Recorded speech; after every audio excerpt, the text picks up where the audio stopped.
ಜೀವಕ್ಕೆ ಉಸಿರು ನೀನಯ್ಯ, ಜಗದ ಜ್ಯೋತಿಯೇ ನೀನೆ ನಿಜವಯ್ಯ.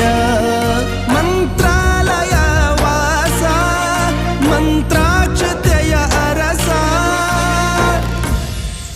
ಗುರು ರಾಘವೇಂದ್ರ ರಾಘವೇಂದ್ರ ರಾಘವೇಂದ್ರ ಗುರು ರಾಘವೇಂದ್ರ ರಾಘವೇಂದ್ರ.